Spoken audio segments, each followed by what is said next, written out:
Nagbigay ng update sa Gymnastics Association of the Philippines President Cynthia Carrion tungkol sa posibilidad ng paglipat ni Filipino-British gymnast Jake Jarman sa pambansang koponan ng Pilipinas. Partner, ikaw ano masasabi mo about dito?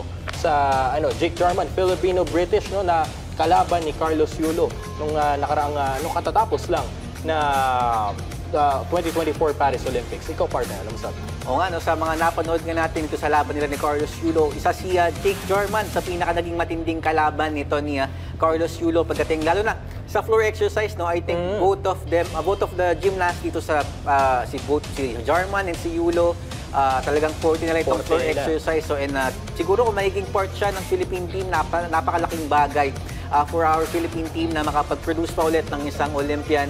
Pero sa opinion ko lang, na teammate Paolo, sa tingin ko, kung hindi man natin makukuha si Jake Jarman, siguro mahalaga na simulan natin ulit. Gaya nung ginawa natin kay Carlos Yulo, grassroots nagsimula sa baba.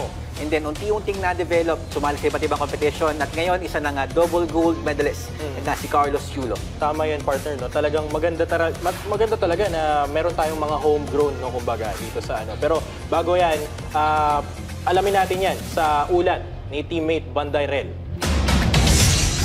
Bukod kay double gold medalist Carlos Yulo, agaw pansin din na ang performance ni Filipino-British gymnast Jake Jarman sa nagdaang 2024 Paris Olympics.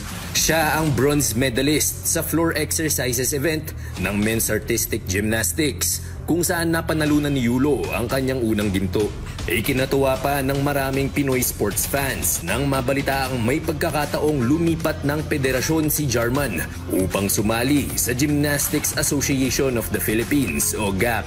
Tubong Cebu ang nanay ni Jake na si Ana Jarman, kaya naman kwalipikado siyang maging national athlete ng Pilipinas.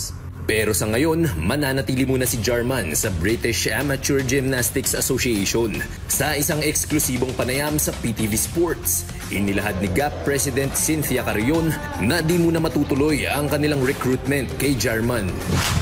I already asked the association, and I also talked to Jake Jarman, and the association said we spent a lot for him, so we cannot release him. It's only the mother and Jake Jarman that can, if they ask it, but Jake Jarman also doesn't, is hesitating. So I'm not gonna push it. Gayunpaman, hindi pa rin maiwasang maisip ni Carrion ang mga what-if scenarios kung sakaling magbago ang isip ni Jarman.